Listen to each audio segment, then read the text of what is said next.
কুরবানি সম্পর্কে আরো একটি মাসালা। প্রশ্ন, আমি একটি গরু কুরবানি দিই, কুরবানি পশুর হাড্ডি ও চর্বি অতিরিক্ত থাকায় সেগুলো বিক্রি করে দিই, আর বিক্রির টাকা পরিবারের জন্য খরচ করি। আমার জানার বিষয় হলো কুরবানির পশুর হাড্ডি ও চর্বি বিক্রি করা যাবে কিনা? দলিল সহ জানালে খুশি হতাম। হামিদা ওয়া মুসাল্লিয়া। উত্তর,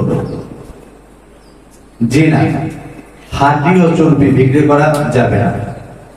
বিশেষ দ্রষ্টব্য, কিন্তু কেউ যদি বিক্রি করে তাহলে তার উপর সেই বিক্রিত টাকা সদকা করে দেওয়া আবশ্যক। দলিল সমূহ,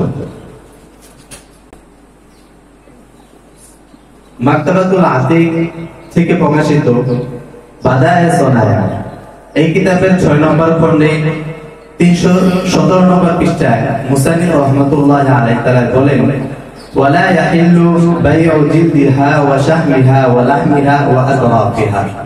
অর্থাৎ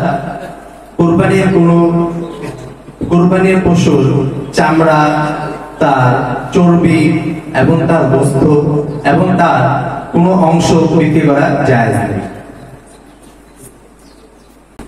দলিল সমূহের মধ্য থেকে আরো একটি দলিল হলো জাকারিয়া বুদ্দিপু দেওবন্দ থেকে প্রকাশিত আল ফতওয়া আল হিন্দিয়া।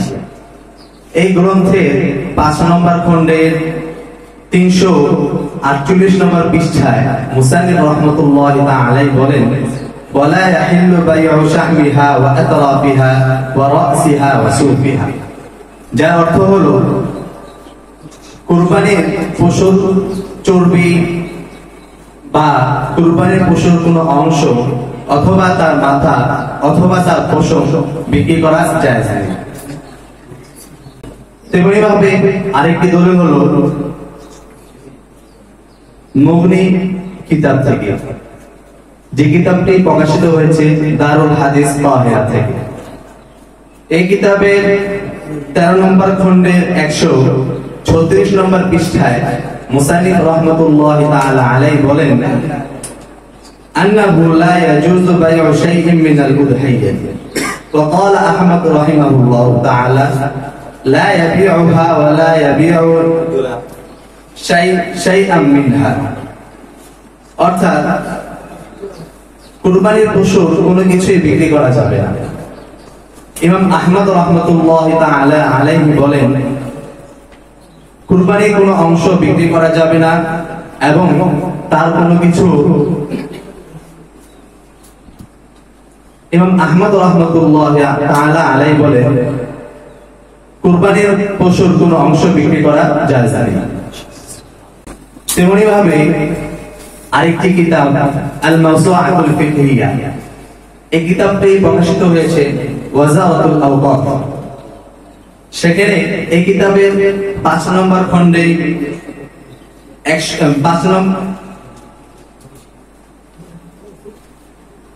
এই কিতাবের 5 নম্বর খণ্ডে 62 ও 61 নম্বর পৃষ্ঠায় মুসান্নিফ রাহমাতুল্লাহি তাআলা আলাইহি লেখেন, বাই'উ শাই'আন মিন লাহমিহা আও শাহমিহা আও সুফিহা। অর্থাৎ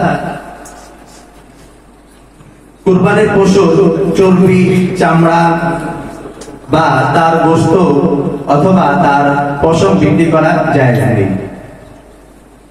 ফতোয়া মাহমুদিয়ার 26 নম্বর খণ্ডে 397 নম্বর পৃষ্ঠায় এক বিষয়ে আলোচনা করেছেন মুসান্নিফ রাহমাতুল্লাহি তাআলা আলাইহি।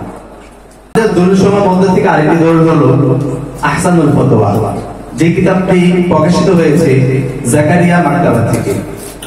এই কিতাবের 7 নম্বর খণ্ডের 504 নম্বর পৃষ্ঠায় মুসান্নিফ রাহমাতুল্লাহি তাআলা আলাইহি একই কথা উল্লেখ করেছেন। আমাদের আরেকটি দলিল হলো জাওয়াহিরুল ফিকহ কিতাব থেকে। এই কিতাবটি প্রকাশিত হয়েছে জাকারিয়া বুদ্দিপুর দেওবন্দ থেকে। সেখানে মুসান্নিফ রাহমাতুল্লাহি তাআলা আলাইহি একই বিষয়ে আলোচনা করেছেন। আমাদের দলিলের মধ্যে থেকে সর্বশেষ দলিল যে কিতাব থেকে নেওয়া হয়েছে সেই কিতাবের নাম হলো কিতাবুল ফাতাওয়া। এই কিতাবের 9 নম্বর খণ্ডের 41 নম্বর পৃষ্ঠায় একই আলোচনা করা হয়েছে। এই কিতাবটি প্রকাশিত হয়েছে কুতুবখানা নাইমিয়া থেকে। সুতরাং আমরা দলিল সমূহ থেকে বুঝতে পারলাম, যদি কোনো ব্যক্তি কোরবানির পশুর কোনো অংশ, চাই সেটা চামড়া হোক অথবা চর্বি, হাড্ডি বা অন্য কোনো অংশ হোক, তা যদি কেউ বিক্রি করে, তাহলে সেই বিক্রিত টাকা সদকা করে দিতে হবে। আল্লাহ তাআলা আমাদেরকে এই মাসালার উপর পরিপূর্ণ আমল করার তৌফিক দান করুন। আমিন। আসসালামু আলাইকুম।